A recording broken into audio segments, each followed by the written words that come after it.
నమస్తే welcome to our channel నేను పద్మిని ప్రస్తుతంతో పాటు ప్రముఖ ఆధ్యాత్మికవేత్త సూర్య ఉపాసకులు sun spiritual society founder Vikramaditya గారు మనతో పాటు ఉన్నారు మాట్లాడదాం సార్ నమస్తే సార్ సూర్యోస్మితల్లి సార్ పండగలు వస్తున్నాయి పబ్బాలు వస్తున్నాయి అంటే అసలు సిస్సల ఎంటర్టైన్మెంట్ మగవాళ్ళకి ఆడవాళ్ళు కూడా మరి అతిథులు కాదేమో తెలియదు నేను మాత్రం కమెంట్ చేయను కానీ సరే ఎవరైనా జెండర్ని పక్కన పెట్టేస్తే అసలు సిస్సల ఎంటర్టైన్మెంట్ మందు కొట్టడం కదా చూస్తూ ఉంటారు సురాపానం యా కొంచెం బెటర్గా చెప్పారు ఈ సురాపానం మందు కొట్టడం ఏదైతే ఉందో రాత్రి తాగడం ఒక బ్యాచ్ అయితే పొద్దునే మొదలెట్టే వాళ్ళు కొంతమంది ఉంటారు అసలు బ్రష్ చేయటంతో స్టార్ట్ చేసే వాళ్ళు ఉంటారు బ్రష్ కూడా చేయరమ్మా బ్రష్ కూడా చేయకుండా నిద్రమత్తుతో దానికి ఒక మంచి పేరు పెడతారు హ్యాంగ్ ఓవర్ పెగ్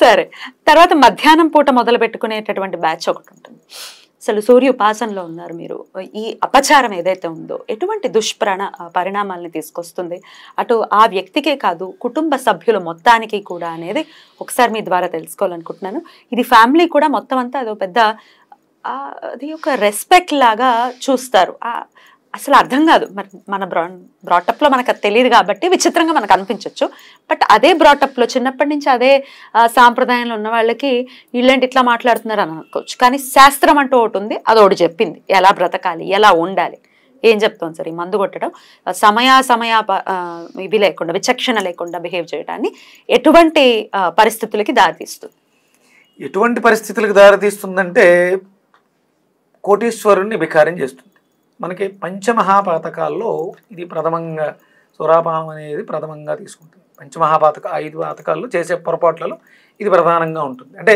దీనివల్ల విచక్షణని కోల్పోయి విపరీతమైనటువంటి క్రేవింగ్స్ ఉంటాయి ఎప్పుడైతే ఆల్కహాల్ తీసుకోవడం మొదలుపెట్టారు ఎసిడిక్ నేచర్ పెరిగి అక్కడ చుట్టూ అంటే పెట్టే పదార్థాలు స్టఫింగ్ ఏదైతే ఉందో దాని మీద విపరీతమైనటువంటి వ్యామోహం వస్తుంది ఎప్పుడైతే ఆ వ్యామోహం కొంచెం మారిందో మన బాడీలో సల్ఫర్ అనేది ప్రకోపం చెందుతుంది సల్ఫర్ విపరీతంగా పెరిగిపోతుంది ఆ విపరీతంగా పెరిగిపోవడం వల్ల దాన్ని బ్యాలెన్స్ చేయడం కోసం బ్రెయిన్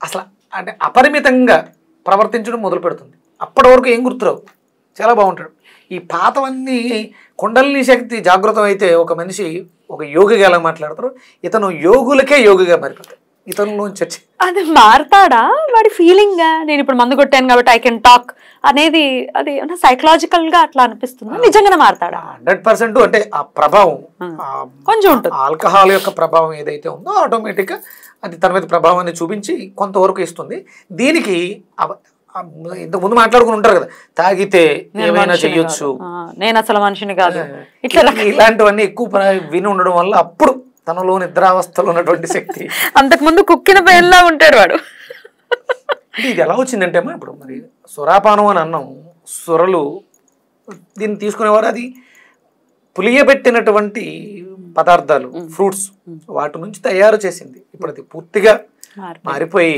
ఇది ప్రమాదం అనారోగ్యం మీరు ఆంధ్రప్రదేశ్లో విపరీతంగా ప్రాణ నష్టం జరిగింది ఇవి తాగడం వల్ల అంటే చాలా చీప్ క్వాలిటీ అన్నీ చేయడం వల్ల శుభ్రంగా ద్రాక్ష పళ్ళని పాత బెల్లంలో పులియబెడితే అద్భుతమైనటువంటి వైన్ తయారవుతుంది పులియబెట్టబడినటువంటి సురాపానం దాంట్లో ద్రాక్షతో చేస్తారు దానివల్ల ఏం పెద్ద అసలు దానివల్ల నష్టమే ఉండదు దానివల్ల గుడ్ బ్యాక్టీరియా గట్ హెల్త్ బాగుంటుంది అది కూడా పరిమితం ఒక స్టేజ్ దాటి దేన్ని కూడా తీసుకోకూడదు ఇది ఇంకా మరీ దారుణం ఇక మీరు అన్నట్టు మన దౌర్భాగ్యం ఏంటంటే ఆంధ్రప్రదేశ్ తెలంగాణలో పండగ అంటే మందు పొంగించడమే మందు బాటిల్స్ పగలడమే ఇవే ఇప్పుడే అది ఏదైనా పరిమితంగా ఉంటుంది అంటే అది అవధులు మించి ప్రాణాపాయ స్థితికి ఆస్తుల్ని తాకట్టు పెట్టే స్థితికి తీసుకెళ్ళిపోతుంది అసలు అది శాస్త్రం దీన్ని పూర్తిగా నిషిద్ధం ఇక కొంతమంది అంటే ఇప్పుడు దాన్ని కొంచెం మనం మార్చుకుంటూ ఉంటాం లోకానికి తగ్గట్టుగా మారుచుకుంటూ తీసుకొచ్చి ఇక హెవీగా అంటే మిలిటరీలో ఉండేవాళ్ళు శీతల ప్రదేశాల్లో ఉండేవాళ్ళు అక్కడ ఉన్నటువంటి టెంపరేచర్ మెయింటైన్ చేయడం కోసం అక్కడ వాళ్ళకి అవసరం అంటే వాళ్ళు సత్వతమో రజోగుణాల్లో రజోగుణప్రదంగానే ఉండాలి లేకపోతే యుద్ధం అక్కడ రక్షణ వ్యవస్థ అనేది ఉండదు కాబట్టి వాళ్ళకు కొంతవరకు వాళ్ళతో మనకి ఎట్లా కంపారిజన్ ఇప్పుడు అంటే తాగొచ్చు అన్నారు అంటే వాళ్ళు తాగొచ్చు అంటే వాళ్ళు తాగొచ్చు వాళ్ళు చేస్తున్నటువంటి వృత్తికి సంబంధించి కొంతవరకు అది కూడా తప్పే. ఆయన ఫైట్ చేస్తాడు, నువ్వు ఫైట్ చేస్తావు చేయలేవు కదా. వాడు దానికోసం వాళ్ళ మనసుని ఆ రకంగా కాఠిన్యంగా మార్చుకోవాలి కూడా తాగుతుంటాడు. ఇప్పుడు నువ్వు చేసి ఇక్కడ కూడా యుద్ధం జరుగుతుంది తర్వాత తాగిన తర్వాత. ఏం యుద్ధం అంటే అయితే నీ ప్రాణం పొద్దు, లేకపోతే నువ్వు తాగిన మొత్తం అవతల వాడి ప్రాణానికి ప్రమాదం తీసుకొస్తుంది, నీ కుటుంబం నీ జీవితం సర్వనాశనం అయిపోతుంది. ఇంకా సమయాల విషయాన్ని గురించి కూడా చెప్పండి సార్. ఎప్పుడు పడితే అప్పుడు తాగడం అసలు 100% ఇది పగటిపూట తాగితే ఇక పంచమహాపాతకాలకి ఇంకొక 10 అంతలు పాపాన్ని అంటగట్టినట్టు అవుతుంది. పగటిపూట మద్యపానం తీసుకోవడం అనేది చాలా దోషం. నాకు అంటే నేను మొహం మీద తిట్టేస్తాను ఎవరన్నా ఆ టైంలో ఫోన్ చేసిన, లేకపోతే నేను ఆ టైంలో ఎవరికైనా ఫోన్ చేసి ఇలా ఉన్నానన్నా అసలు క్షమించకూడదు. సర్వనాశనం. మనకి చాగంటి కోటేశ్వరరావు గారు చెప్తారు, కట్టి కుడిపేస్తుంది అంటారు కదా. అలా లోపలికి నువ్వు తాగిన ఆల్కహాలే నీ జీవితాన్ని సర్వనాశనం చేసేస్తుంది. చాలామంది ఏం చెప్తారంటే, మేము ఒక సిట్టింగ్కి వెళ్ళాల్సి వచ్చింది, ఒక పంచాయతీకి వెళ్ళాల్సి వచ్చింది, లేకపోతే ఒక డీల్కి వెళ్ళాల్సి వచ్చింది. నువ్వు చేసేది ఆర్థిక వ్యవస్థకు సంబంధించి మెరుగుపరుచుకోవడానికి. ఇది తాగితేనే ఈ మీటింగ్ సక్సెస్ఫుల్ అంటే నువ్వు వేస్ట్. అది నీ జీవితాన్ని సంకనాగించుకుని నువ్వు భ్రష్టుడు అయిపోయి ఒక 1000 కోట్ల రూపాయల ప్రాజెక్ట్ తెస్తే లాభం ఉంది. ఇంకా ఒక బ్యాచ్ ఉంటుంది సార్, ఒక 4-5 కూర్చుని ఉంటారు. ఒకడెవడో తాగట్లేదు అనుకుందాం, వాడికి అసలు అలవాట్లేదు, ఇంట్లో ఉన్న ఇబ్బంది. అంటే నువ్వు మంచోడివి, మేము ఎదలవా, నువ్వు తాగు అని చెప్పి వీళ్ళు ప్రోత్సహిస్తారు.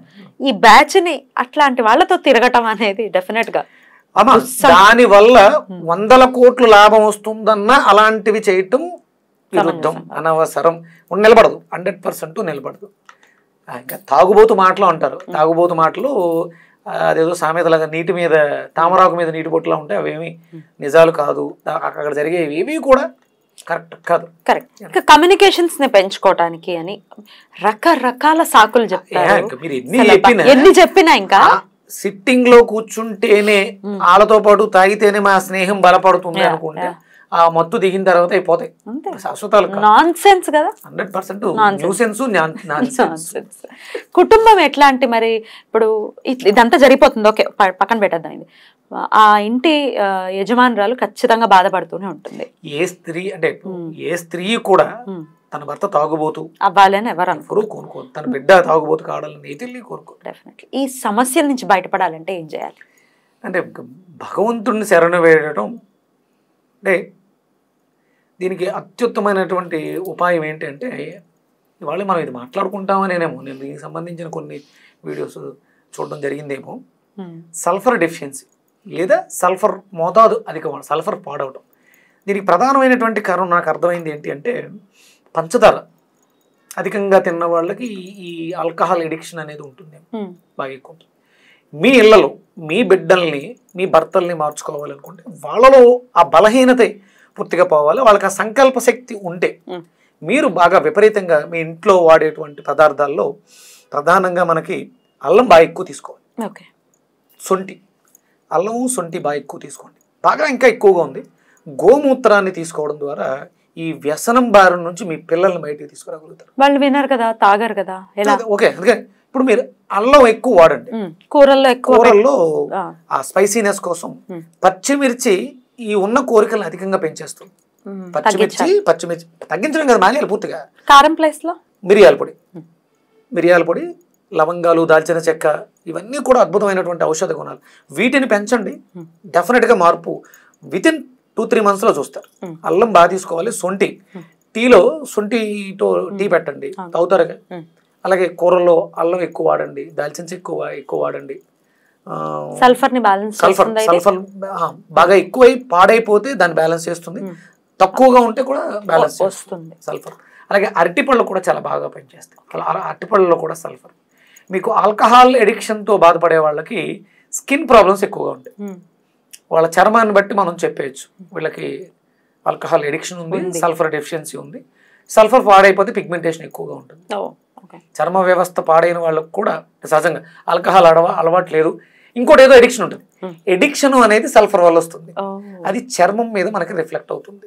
మీకు కళ్ళ కింద క్యారీ బ్యాగ్స్, ఆల్కహాల్ ఎడిక్షన్ ఉన్న వాళ్ళకి మీకు ఎంఎస్ నారాయణ గారు ఏమో కళ్ళ కింద క్యారీ బ్యాగ్స్ దేంట్లో తీసేయచ్చు అంటారు ఆయన, గ్రాఫిక్స్ లో సల్ఫర్ తో తీసేయచ్చు.